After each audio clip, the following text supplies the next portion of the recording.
श्रीमद् भगवद गीता के चतुर्थ अध्याय के 24वें श्लोक की चर्चा हम लोग कर रहे हैं। ब्रह्मार्पणम ब्रह्मवीर ब्रह्माग्नो ब्रह्मणाहुतम इत्यादि श्लोक की भाष्यकार भगवान ने स्वाभिप्रेत व्याख्या कर दी है। भाष्यकार भगवान से पहले श्रीमद् भगवद गीता की व्याख्या करने वालों ने इस श्लोक की जो व्याख्या की है उसका अनुवाद करके उसमें जो विसंगतियां हैं उसे भाष्यकार भगवान बता रहे हैं। केचित अत्र केचित इत्यादि से भाष्यकार भगवान ने तो स्वाभिप्रेत व्याख्यान करते हुए इस श्लोक का बताया कि यह श्लोक सम्यक ज्ञान में यज्ञत्व का संपादक है। सम्यक ज्ञान है संसार के हेतुभूत अविद्या काम कर्म का निवर्तक अहम ब्रह्मास्मि इत्याकारक साक्षात्कार और अहम ब्रह्मास्मि इत्याकारक साक्षात्कार में यज्ञत्व संपादक ब्रह्मार्पणम ब्रह्महवीर इत्यादि श्लोक है। ये बात भाष्यकार भगवान ने बताई। अहम ब्रह्मास्मि इत्याकारक सम्यक ज्ञान में यज्ञत्व का संपादन क्यों किया जा रहा है? तो सम्यक ज्ञान इस प्रकरण का प्रतिपाद्य है, उसकी स्तुति के लिए, सम्यक ज्ञान की स्तुति के लिए सम्यक ज्ञान में यज्ञत्व का संपादन कर दिया। और आने वाले श्लोकों में सम्यक ज्ञान से अतिरिक्त साधनों में भी यज्ञत्व का संपादन कर रहे हैं। वो किसके लिए? ये बताने के लिए कि सम्यक ज्ञान से अतिरिक्त जो साधनांतर है वे सम्यक ज्ञान की अपेक्षा निकृष्ट है और सम्यक ज्ञान ही इनसे श्रेष्ठ है। श्रेयान द्रव्यमया यज्ञात् ज्ञान यज्ञ परंतप इत्यादि से बताना है। इसलिए सम्यक ज्ञान में यज्ञत्व का संपादन किया जा रहा है और यज्ञ शब्दित बाकी साधनों की अपेक्षा ब्रह्म ज्ञान श्रेष्ठ साधन है। इसे द्रव्य श्रेयान द्रव्यमया यज्ञात् इत्यादि से बताया जा रहा है। इसलिए भगवान को विवक्षित यही बात प्रतीत होती है। इस प्रकार का स्वाभिप्रेत व्याख्यान प्रकरण संगत इस श्लोक का भगवान भाष्यकार ने कर दिया और प्रकरण के साथ विसंगतियों से युक्त जो अन्यों का व्याख्यान है उसका अनुवाद करके उसमें विद्यमान विसंगतियों को बता रहा है। तो भाष्य में है केचित आहु अत्र केचित आहु। अत्र यानी इस श्लोक के विषय में कुछ लोगों का इस प्रकार का व्याख्यान है। तो यद ब्रह्म तद अर्पणादिनी ब्रह्म एव किल अर्पणादिना पंचविधेन कारकात्मना व्यवस्थितं सत् तद ब्रह्म एव कर्म करोति। तो कुछ लोगों का ये कथन है कि ब्रह्मार्पणम ब्रह्मवीर इत्यादि वाक्य के द्वारा सम्यक ज्ञान में यज्ञत्व का संपादन नहीं हो रहा है, अपितु अर्पणादि में ब्रह्म दृष्टि का विधान हो रहा है। ब्रह्मार्पणम ये वाक्य जैसे शालिग्राम में विष्णु बुद्धि का विधान होता है। नाम ब्रह्म इत्युपासित इत्यादि में नामादि जो प्रतीक हैं उनमें ब्रह्म दृष्टि का विधान होता है। वह उपासना है। ऐसे कुछ लोगों ने कहा कि चित्त शब्द से ग्राह्य इस श्लोक के व्याख्याता जो अन्य हैं वे कहते हैं कि ब्रह्मार्पणम ब्रह्मवीर इत्यादि श्लोक नाम ब्रह्मेति उपासित इत्यादि वाक्यों के तरह प्रतीक उपासना का विधायक है। इसके द्वारा अर्पणादि प्रतीकों में ब्रह्म दृष्टि का विधान किया जा रहा है। इससे आदित्यादि में ब्रह्म दृष्टि का विधान होता है। इस अभिप्राय से कह रहे हैं कि अत्र केचित आहु यद ब्रह्म तद अर्पणादिनी। तो जो ब्रह्म है वह अर्पणादि है। का मतलब ब्रह्म ही अर्पणादि के रूप में अवस्थित होकर के कर्म का करता है, ये कहा जा रहा है। ऐसे तो यद ब्रह्म तद अर्पणादि से ऐसा लग रहा है कि ब्रह्म प्रसिद्ध है। यद शब्द से जिसका ग्रहण किया जाता है वो प्रसिद्ध अर्थ होता है और प्रसिद्ध अर्थ का अनुवाद करके अप्रसिद्ध अर्थ का विधान किया जाता है।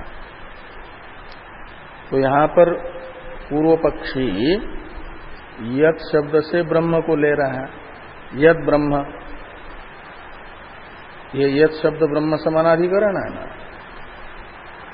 और ब्रह्म का प्रसिद्धवत ग्रहण करके तद अर्पणादि, ऐसे अर्पणादि का उसमें विधान कर रहा है।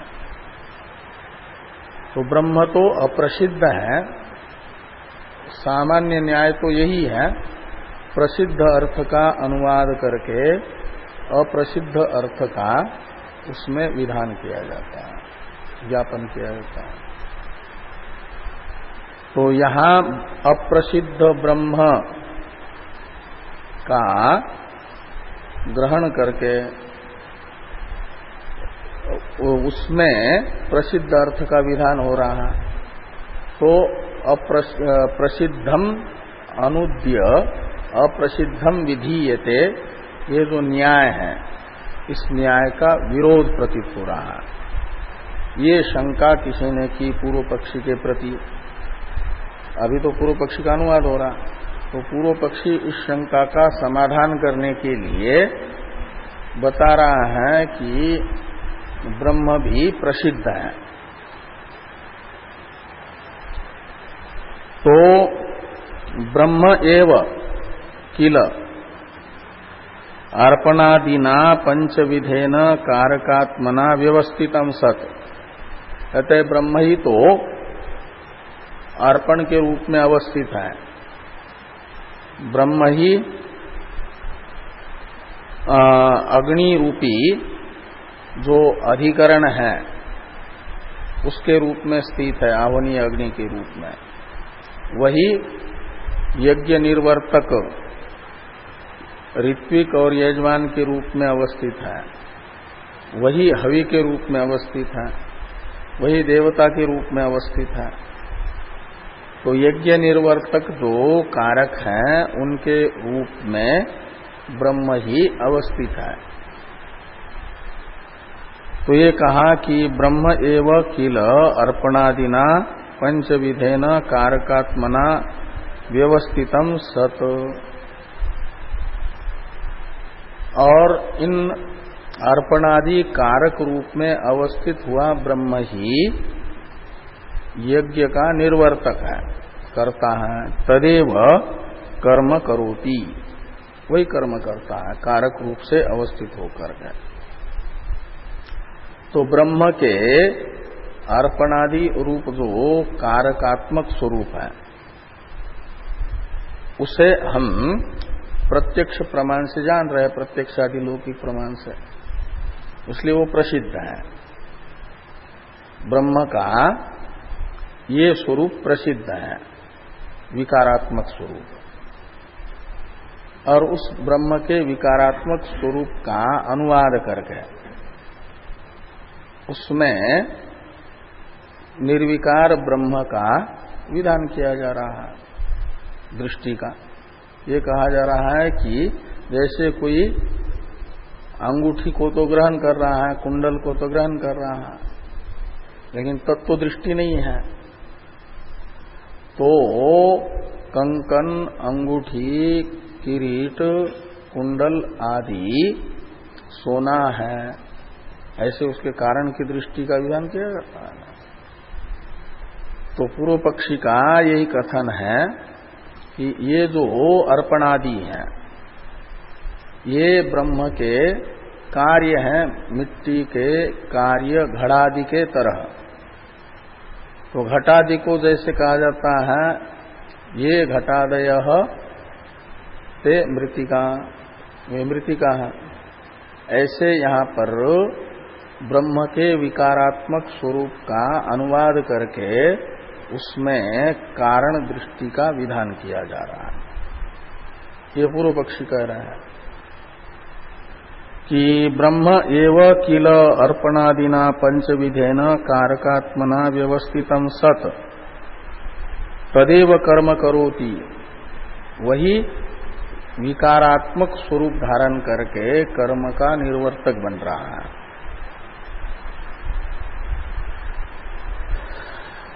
इसमें ये पूर्व पक्षी ने समाधान किया, इसलिए अप्रसिद्ध नहीं है ब्रह्म। ब्रह्म का जो प्रसिद्ध स्वरूप है, विकारात्मक स्वरूप, उसका अनुवाद करके हम का अप्रसिद्ध जो कारणात्मक स्वरूप है उसकी दृष्टि का विधान कर रहे हैं। इसलिए उस न्याय का विरोध नहीं होगा, ये पूर्व पक्षी ने कहा। भाष्यकार भगवान ने पूर्व पक्षी के इस समाधान को बताने वाले वाक्य में कील शब्द का प्रयोग करके, कील ये निपात है, ये बताया कि पूर्व पक्षी का यह मानना हमें सम्मत नहीं है, हमारी इसमें सम्मति नहीं है। ये दिखाने के लिए, सिद्धांत की असहमति बताने के लिए कील इस निपात का प्रयोग है। पूर्व पक्षी को भले ही इससे समाधान है इस प्रकार, लेकिन सिद्धांति को ये पूर्व पक्षी का व्याख्यान स्वीकार्य नहीं है, ये कील शब्द बता रहा है। आगे पूर्व पक्षी का ही कथन है कि तत्र न अर्पणादि बुद्धि निवर्त्यते किंतु अर्पणादिषु ब्रह्म बुद्धि आधीयते। तो जब ब्रह्मार्पणम, ब्रह्म हवि इत्यादि के द्वारा अर्पणादि को ब्रह्मरूप बताया जा रहा है, तो वहां अर्पणादि का जो अपना नाम रूपात्मक स्वरूप है वह बाधित नहीं होगा, निवृत्त नहीं होगा, वो तो बना रहेगा। उपासना है, वो प्रतीक है। तो जैसे और प्रतीक में, प्रतीक उपासना में प्रतीक यानी आलम्बन ही प्रधान होता है, और जिसकी दृष्टि की जा रही है वह गौण होता है। तो अर्पणादि सब के सब प्रतीक है, वो प्रधान रहेंगे, और उसमें ब्रह्म का, ब्रह्म दृष्टि का विधान किया जाएगा। यानी ब्रह्म दृष्टि से अर्पणादि की उपासना, जैसे नामादि की ब्रह्म दृष्टि से उपासना सनक जी ने उनको समझाई, ब्रह्मा जी क्या कहना, नारद जी को। तो ये कह रहे हैं कि तत्र अर्पणादि बुद्धि न निवर्त्यते। तो अर्पणादि का जो अपना विकारात्मक स्वरूप है वह निवृत्त नहीं होता, बाधित नहीं होता। सम्यक ज्ञान में तो जब सर्वम खलविदम ब्रह्म किया जाता है, जगत को ब्रह्म रूप ग्रहण किया जाता है, तो जगत का बाध करके, जैसे योयम सर्प सा रज्जु ऐसा कहते हैं, तो उस समय सर्प का बाध करते हैं। सर्प का बाध करके रस्सी का ग्रहण होता है, चांदी का बाध करके सुक्तिका का ग्रहण होता है, जल का बाध करके मरीचिका का ग्रहण होता है मृग तृष्णिक आदि में। ये तो सम्यक ज्ञान है। ऐसे सम्यक ज्ञान में अर्पणादि का जो नाम रूपात्मक स्वरूप है उसका बाध करके ग्रहण किया जाएगा केवल अधिष्ठान का। वो अधिष्ठान है ब्रह्म। और प्रतीक उपासना में तो प्रतीक का जो नाम रूप है वह बनाए रखा जाता है और उसमें जिसकी दृष्टि का विधान किया जा रहा है वो दृष्टि की जाती है। तो पूर्व पक्षी की दृष्टि में ये प्रतीक उपासना का विधायक वाक्य है, इसलिए प्रतीक है अर्पणादि तो वो बने रहेंगे। इसलिए कहते हैं अर्पणादि बुद्धि न निवर्त्यते। अर्पणादि का जो ज्ञान है वो भी बना रहता है।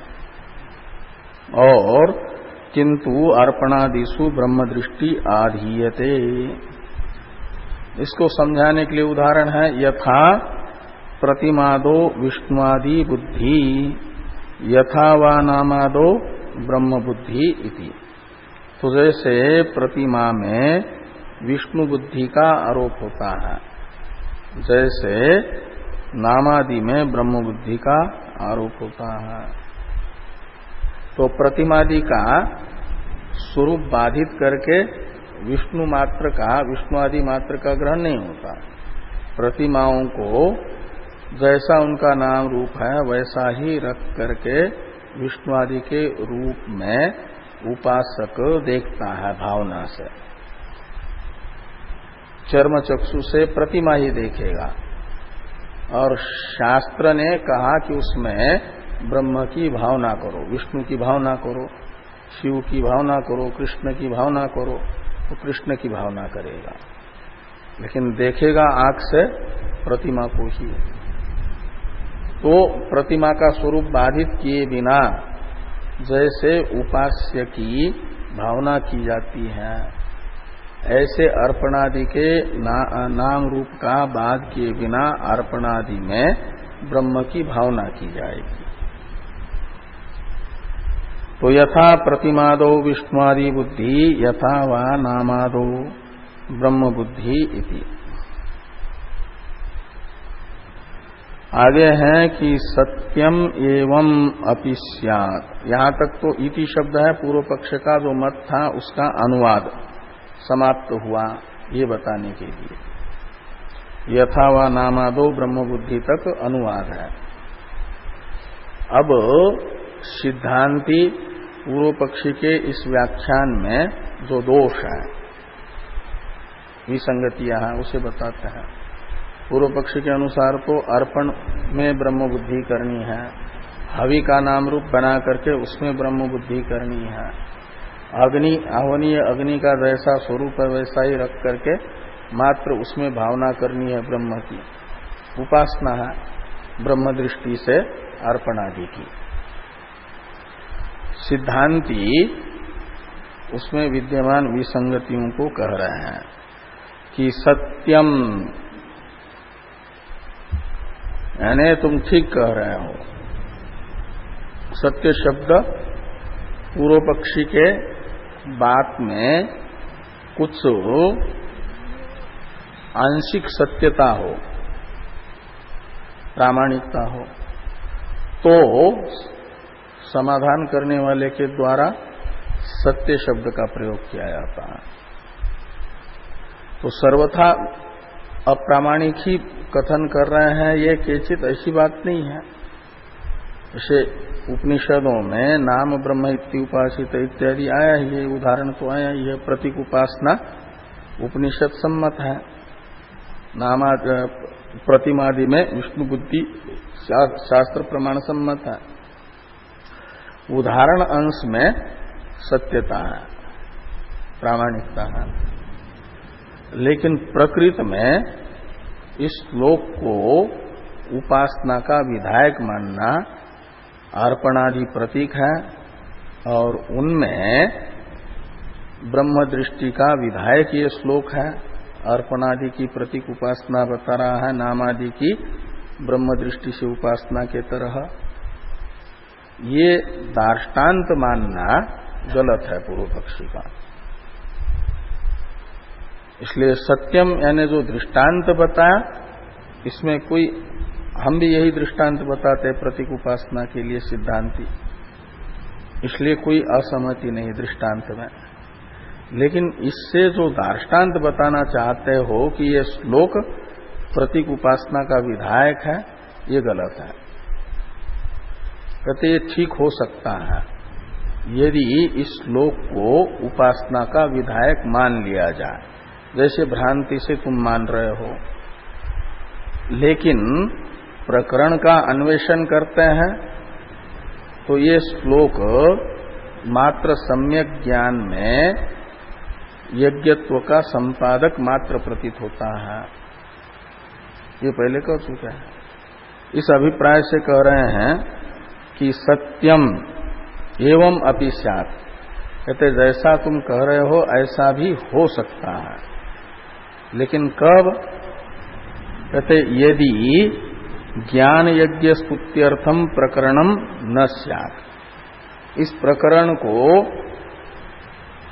सम्यक ज्ञान रूपी यज्ञ, ज्ञान यज्ञ शब्दित जो सम्यक ज्ञान है उसकी स्तुति करने वाला न होता ये प्रकरण,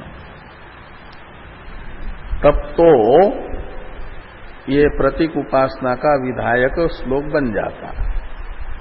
लेकिन पूरा प्रकरण ही सम्यक ज्ञान की स्तुति वाला है, तो अचानक ही सम्यक ज्ञान की स्तुति के प्रकरण में प्रतीक उपासना का विधायक वाक्य को यदि रखते हैं तो अप्रकृत प्रसंग हो जाएगा।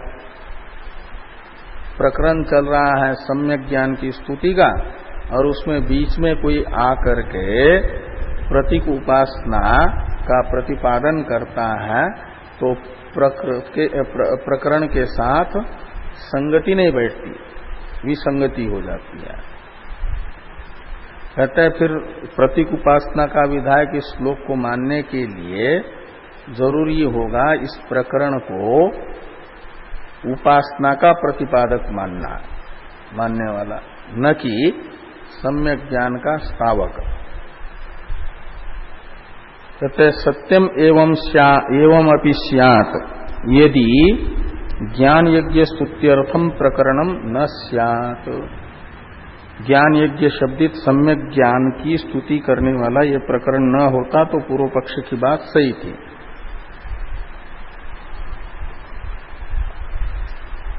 आगे हैं, लेकिन तो पूर्व पक्षी कह रहे हैं कि मान लिया जाए ऐसा फिर कि यहां पर ज्ञान यज्ञ की स्तुति करने वाला यह चौथा अध्याय रूपी प्रकरण नहीं है, अपितु विधेय जो ब्रह्म दृष्टि है उसी की स्तुति करने वाला ये प्रकरण है। ये श्लोक विधायक है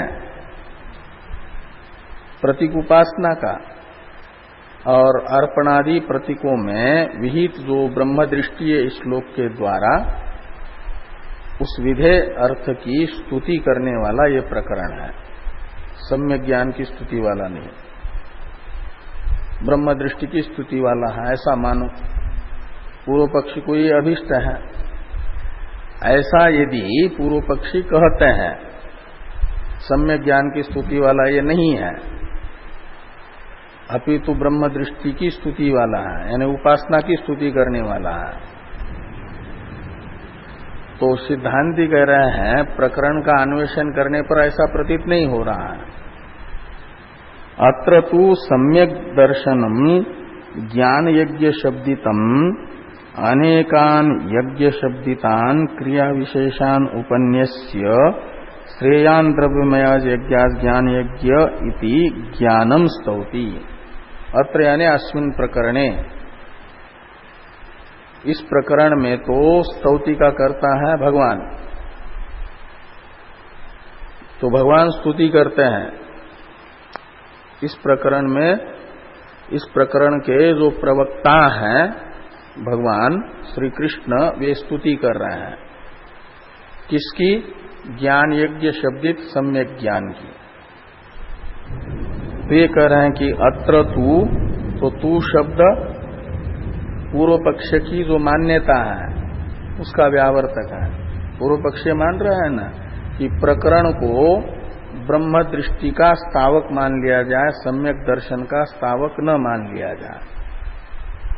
पूर्व पक्ष की इस मान्यता का व्यावर्तक है तू शब्द, अत्र तू में। और अत्र का अर्थ है अस्मिन् प्रकरणे, इस प्रकरण में तो ज्ञान यज्ञ शब्दितम सम्यक दर्शनम स्तौति, ऐसा लगाना। तो सम्यक दर्शन की स्तुति भगवान श्री कृष्ण कर रहे हैं अर्जुन के सामने। कैसे प्रतीत हुआ? तो इस प्रकार की अनेकान यज्ञ शब्दितान क्रिया विशेषान उपन्यस्य। यज्ञ शब्दित अनेक साधनों को, अनुष्ठेय साधनों को यहां पर बता करके, दैवमेवा परे यज्ञम इत्यादि से प्रारंभ करेंगे 25वें श्लोक से, और आगे चल करके श्रेयान द्रव्यमया यज्ञास ज्ञान यज्ञ परंतप इस श्लोक में बताएंगे दैव यज्ञ आदि से बहुत श्रेष्ठ है ज्ञान यज्ञ। ऐसे ज्ञान यज्ञ की स्तुति कर रहे हैं। इसलिए प्रकरण तो सम्यक ज्ञान का स्थावक है, न कि उपासना का। इसलिए पूर्व पक्षी का मानना प्रकरण सम्मत नहीं हो सकता। और पूरे प्रकरण को बताया सम्यक ज्ञान का स्थावक। और ये जो ब्रह्मार्पणम ब्रह्महविर इत्यादि श्लोक है प्रकरण का एक अंग, अंश, कहते इस श्लोक में भी जो प्रकृत सम्यक ज्ञान है उसमें यज्ञत्व संपादन का सामर्थ्य है। सम्यक ज्ञान में, सम्यक ज्ञान की स्तुति के लिए यज्ञत्व संपादन करने का सामर्थ्य इस श्लोक में है। इस अभिप्राय से लिखते हैं कि अत्र च समर्थम इदम वचनम। अत्र का अर्थ है सम्यक ज्ञान की स्तुति में जो प्रकृत अर्थ है, और इदम वचनम शब्द से लेना ब्रह्मार्पणम ब्रह्महविर, ये जो श्लोक है जिस पर चर्चा चल रही है पूर्व पक्षी का और भाष्यकार भगवान का ऐकमत्य जिस श्लोक के अर्थ में नहीं है उस श्लोक को इदम वचनम शब्द से लीजिए। ब्रह्मार्पणम ब्रह्महविर इस श्लोक के विषय में केचित शब्दित जो पूर्व पक्षी, उनकी मान्यता है ये उपासना का विधायक है। भाष्यकार भगवान का मानना है ये यज्ञत्व का संपादक है। तो कहता है भाष्यकार भगवान कह रहे हैं कि ये प्रकृत श्लोक ज्ञान की, सम्यक ज्ञान की यज्ञत्व संपादन द्वारा स्तुति करने में समर्थ है। तो अत्र च समर्थम इदम वचनम ब्रह्मार्पणम इत्यादि ज्ञानस्य यज्ञत्व संपादने। ज्ञान के यानी सम्यक ज्ञान के यज्ञत्व संपादन में ब्रह्मार्पणम यह श्लोक समर्थ है। इस श्लोक का यदि यज्ञत्व संपादन अर्थ न मान करके अन्य कोई अर्थ मानते हैं, प्रकरण तो सम्यक ज्ञान का है, तो सम्यक ज्ञानी के लिए तो सारा जगत ही ब्रह्म रूप है। तो जगत अंतःपाती जो क्रियाकारक फल भेदात्मक एक छोटा सा साधन है, उतने वस्तुओं को मात्र ब्रह्मरूप बताना व्यर्थ हो जाता है। वही व्यर्थ होकर के ज्ञापन करता है कि ये यज्ञत्व का संपादक है सम्यक ज्ञान की। हाँ, वही कह रहे हैं। पहले कहा था उसी को यहां पर कह रहे हैं कि अन्यथा सर्वस्य ब्रह्मत्वे अर्पणादीनाम एव विशेषतो ब्रह्मत्वाभिधानम अनर्थकम स्यात्। तो अन्यथा का अर्थ है इस श्लोक को यज्ञत्व का संपादक न मानने पर। सर्वस्य ब्रह्मत्वे सति, तो सारा जगत ही सम्यक ज्ञानवान के लिए ब्रह्म रूप है। तो विशेषतो ब्रह्मत्वाभिधानम अनर्थकम स्यात्, अर्पणादि कारक विशेषों को मात्र ब्रह्मरूप बताना व्यर्थ हो जाएगा। तो वही व्यर्थ होकर के ज्ञापन करता है कि ये श्लोक ब्रह्मत्व सम्यक ज्ञान में यज्ञत्व का संपादक है, और यज्ञत्व संपादन का प्रयोजन है सम्यक ज्ञान की स्तुति। ये अर्थ निकलेगा। और ये तु अर्पणादिषु प्रतिमायाम विष्णु दृष्टिवत ब्रह्म दृष्टि क्षिप्यते नामादिषु इव च इति ब्रुवते न तेषां ब्रह्म विद्या उक्ता इह विवक्षिता स्यात् अर्पणादि विषयत्वात् ज्ञानस्य। तो ये तु शब्द से ग्राह्य है ये केचित, जो यहां पर उपासना का विधान मानना चाहते हैं, उनके दृष्टि में तो अर्पणादिषु प्रतिमायाम विष्णु दृष्टिवत ब्रह्म दृष्टि क्षिप्यते। तो अर्पणादि में ब्रह्म दृष्टि का विधान किया जा रहा है अन्य लोगों के मत में। कैसे? तो कहते हैं जैसे प्रतिमा में विष्णु दृष्टि का विधान होता है, नामादि में ब्रह्म दृष्टि का विधान होता है। ऐसा जिन लोगों का मानना है, उपासना का विधायक ये श्लोक है करके कहते तेषाम ब्रह्म विद्या न तेषाम ब्रह्म विद्या उक्ता इह विवक्षिता स्यात्। न का अन्वय स्यात् के साथ होगा। तो उनके मत में तो यह यानी अस्मिन् श्लोके, और इस प्रकरण में, तो इस प्रकरण में तो ब्रह्म विद्या यानी निर्विशेष ब्रह्मबोध सम्यक ज्ञान इस प्रकरण में प्रतिपादित नहीं है, ऐसा मानना पड़ेगा। इस प्रकरण में विवक्षित सम्यक ज्ञान नहीं है। क्यों? तो कहते हैं इसलिए कि ये प्रतीक उपासना का विधायक श्लोक हो जाएगा। तो प्रतीक उपासना में तो आलम्बन प्रधान होता है, तो आलम्बन है अर्पणादि, उनका बाध नहीं होगा, वो बने रहेंगे। तो ये कहते हैं अर्पणादि विषयत्वाद ज्ञानस्य, ज्ञानस्य ने वो दृष्टि, ब्रह्म दृष्टि जो है प्रतीकादि आलम्बनक होने से। और दूसरी बात, ब्रह्म स्वरूप जो मोक्ष है, ब्रह्म भावश्च मोक्ष भाष्कर भगवान कहते हैं, मोक्ष और ब्रह्म के स्वरूप में कोई अंतर नहीं है। स्वरूप अवस्थान ही मोक्ष है ना, स्वरूप है ब्रह्म। और ये इस प्रकरण में बताया जा रहा है ज्ञान यज्ञ शब्दित सम्यक ज्ञान यहां पर लेते हैं यदि ब्रह्मार्पणम ब्रह्मवीर में, तो ब्रह्मैव तेन गंतव्यम, इससे जो बताया गया सम्यक ज्ञान से प्राप्तव्य ब्रह्म है करके, वो ब्रह्म है मोक्ष, ब्रह्म भावस्य मोक्ष के अनुसार। तो मोक्ष रूपी फल सिद्ध हो सकता है। ज्ञानादेव तो कैवल्यम, ये श्रुति कहती है, रीते ज्ञानान्न मुक्ति इत्यादि श्रुतियां कहती हैं कि केवल ज्ञान से ही मोक्ष होता है, और वो ज्ञान है सम्यक ज्ञान।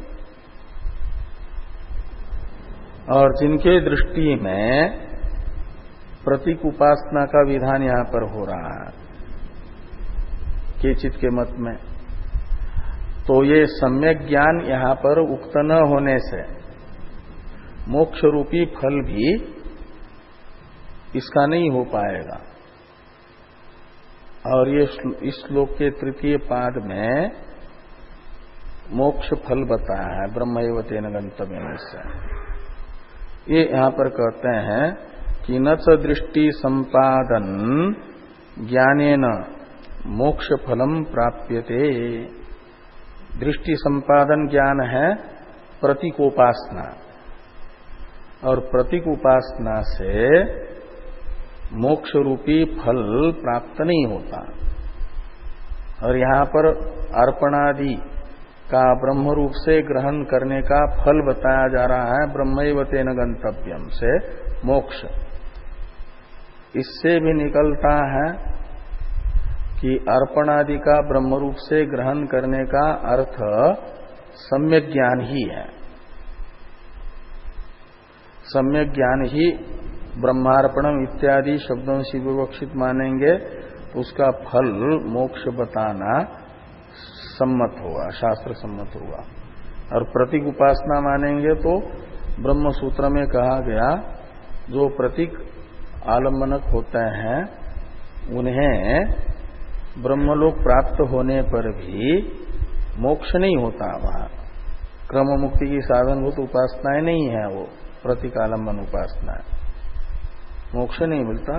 कल्पांतर में उनकी पुनरावृत्ति होती है। अप्रतीक आलम्बनान नयति, ऐसा आता है। जो प्रतीक आलम्बन वाले नहीं है, यानी अहंग्रह उपासक है, क्रम मुक्ति की साधना जो साधनभूत जो उपासना है वो करते हैं, जो उन्हीं को अमानव पुरुष वहां ब्रह्मा जी के पास ले जाता है हिरण्यगर्भ लोक में, और ब्रह्मा जी से सम्यक ज्ञान प्राप्त करके ब्रह्मा जी के साथ मुक्त होते हैं। और बाकी तो ब्रह्मलोक में गए हुए भी आ ब्रह्म भुवना लोकात पुनरावर्तिनो अर्जुन के अनुसार वापस आ जाते हैं कल्पांतर में।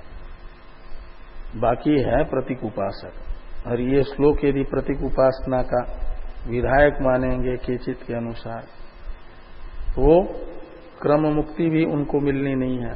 सद्यो मुक्ति तो नहीं है, लेकिन क्रम मुक्ति भी नहीं होगी।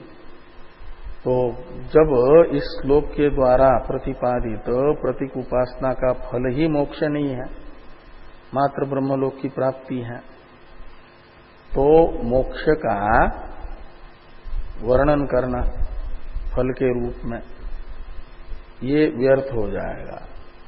ये एक दोष होगा ना। हाँ? भेद बुद्धि रहती है। हाँ, तो ये कह रहे हैं कि न च दृष्टि संपादन ज्ञाने न, दृष्टि संपादन ज्ञान है एक प्रकार से प्रतीकोपासना, और इस प्रतीक उपासना से मोक्ष फलम न प्राप्यते, न च प्राप्यते ऐसे लगाना। और यहाँ भगवान मोक्ष फल बता रहे हैं अर्पणादि का ब्रह्म रूप से ग्रहण करने से। तो ब्रह्मैव तेन गंतव्यम इति च उच्यते, यानी मोक्ष रूपी फल बताते हैं। इसलिए ये क्या होगा कि फल वचन के साथ विरोध भी होगा। यदि कोई ये कहे कि नहीं प्रतीक उपासना से मोक्ष रूपी फल विधान सामर्थ्यात माना जा।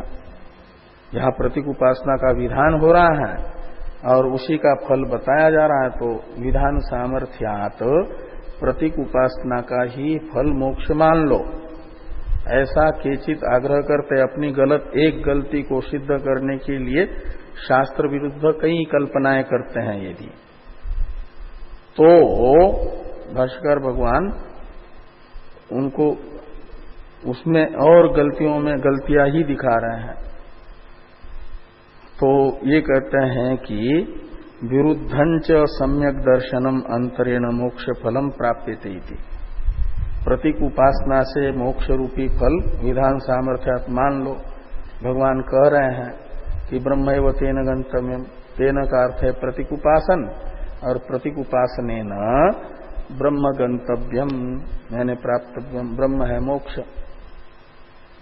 तो इसलिए वचन सामर्थ्यात मान लो ये कहोगे तो वो ज्ञानादेव तु कैवल्यम ऋते ज्ञाना न मुक्ति तमेव विदित्वा अति मृत्यु में नान्य पंथ विद्यते अयनाय इत्यादि अनेक श्रुति विरुद्ध अर्थ भगवान नहीं कह सकते।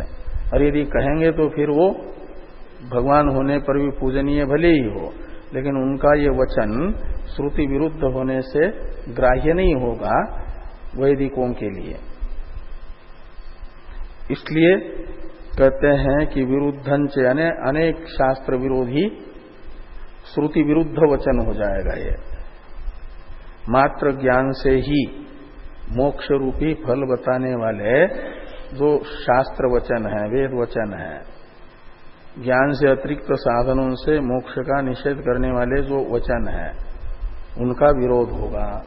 इस अभिप्राय से कह रहे हैं कि विरुद्धंच सम्यक दर्शनम अंतरेण मोक्ष फलम प्राप्यते इति। यानी सम्यक दर्शनम अंतरेण का अर्थ निकलेगा बिना अहम ब्रह्मास्मि इत्याकारक साक्षात्कार के भी मोक्ष होता है, ये मानेंगे तो ज्ञानादेव तु कैवल्यम इत्यादि श्रुतियों का विरोध होगा।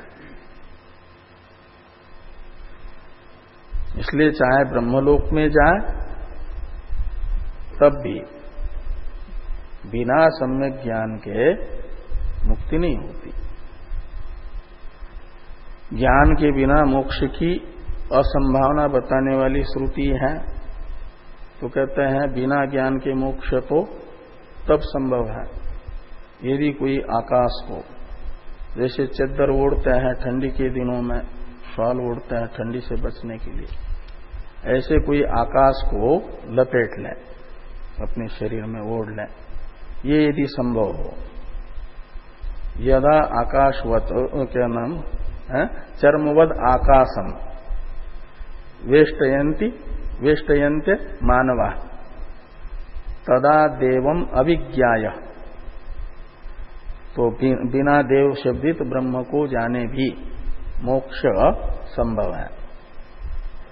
तो लेकिन आकाश को चद्दर की तरह कहो या चर्म की तरह परिवेष्टित करना जैसे असंभव है, ऐसे बिना ज्ञान के ब्रह्म का आत्म रूप से अनुभव किए बिना ब्रह्मलोक में जाने मात्र से भी मोक्ष संभव नहीं है।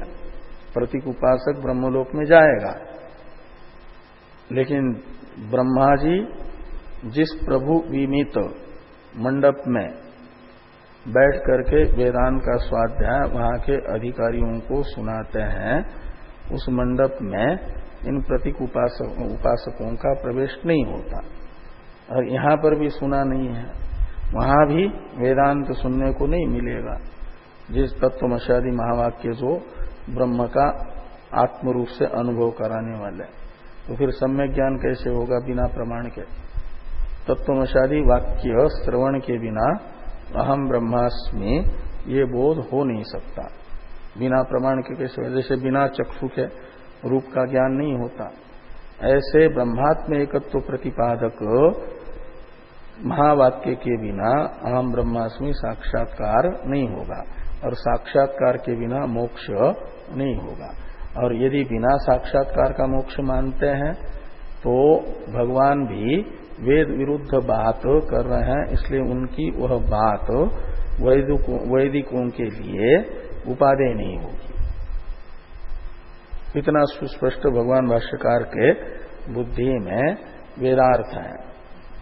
इसलिए गीता के एक श्लोक के एक पादार्थ को भी वेद विरुद्ध कहीं अर्थ करता हुआ दिखता है कोई, तो उसके हाथ धोकर के पीछे लग जाते हैं भाष्यकार भगवान। ऐसे लगे है ना।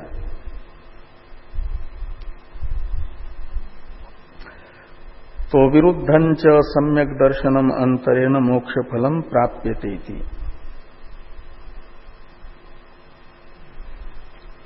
तो कई एक विसंगतियां और दोष बता रहे हैं।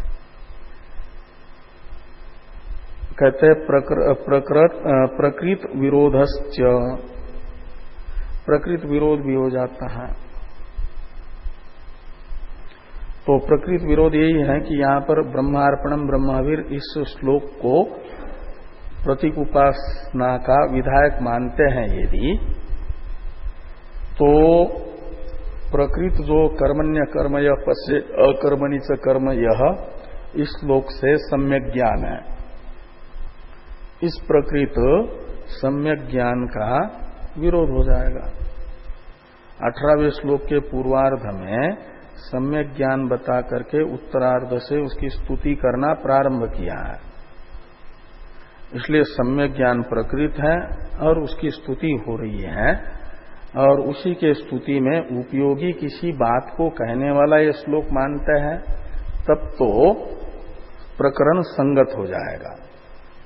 और प्रकृत कुछ अन्य वस्तु है और बीच में आकर के उपासना का विधायक होगा तो प्रकृत विरोध होगा।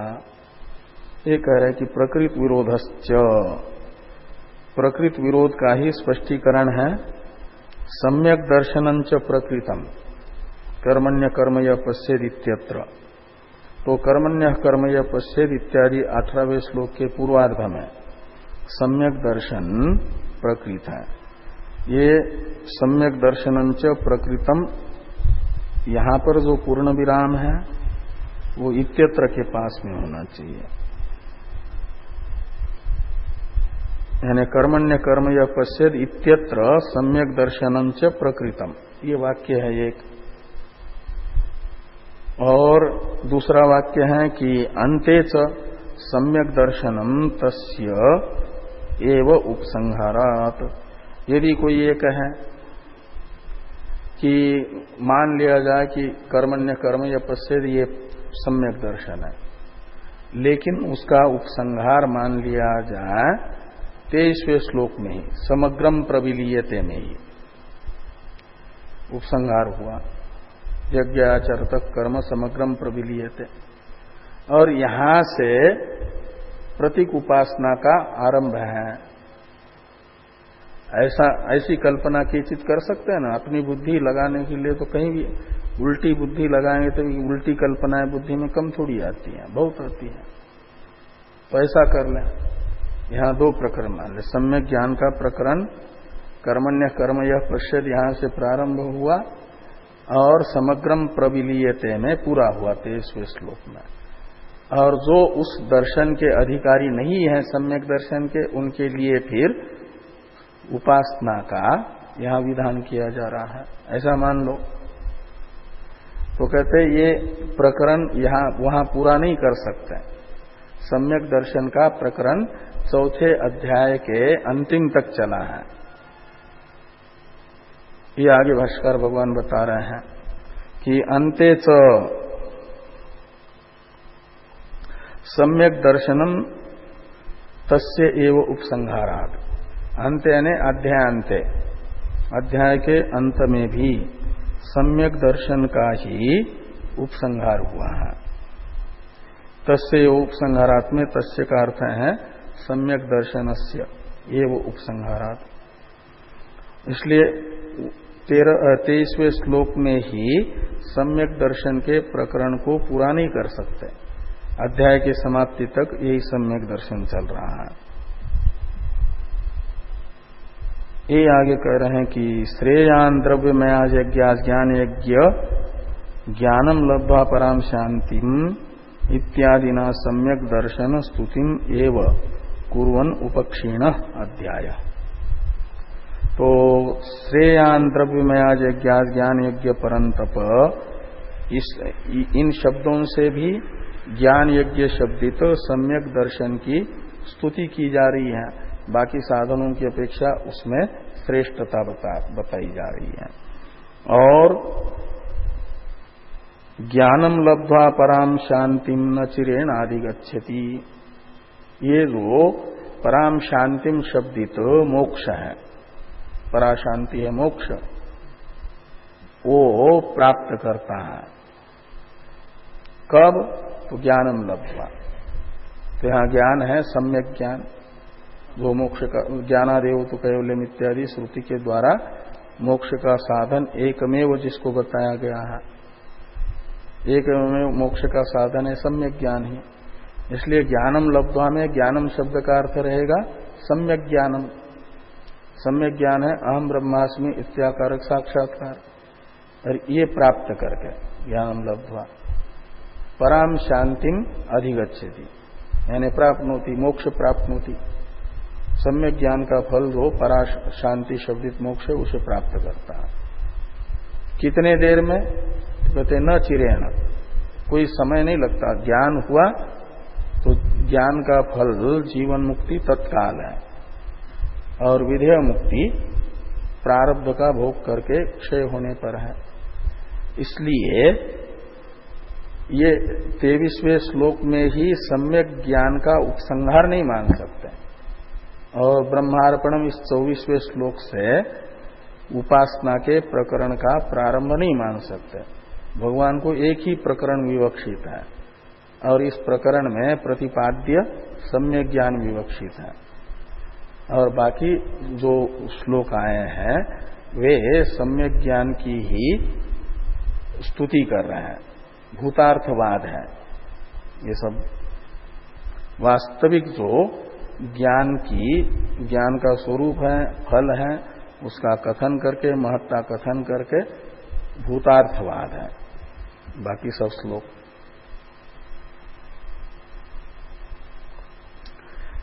तो श्रेयान द्रव्यमया यज्ञ ज्ञान यज्ञ परंतप ज्ञानम लब्ध्वा पराम शांतिम इत्यादिना सम्यक दर्शन स्तुतिम एव कुर्वन् उपक्षीण अध्याय। आगे हैं 2-3 पंक्ति हैं, इसको पूरा ही किया जाए। तत्र अकस्मात् अर्पणादो ब्रह्मदृष्टि अप्रकरणे प्रतिमायाम इव विष्णु दृष्टि उच्यते इति अनुपपन्नम।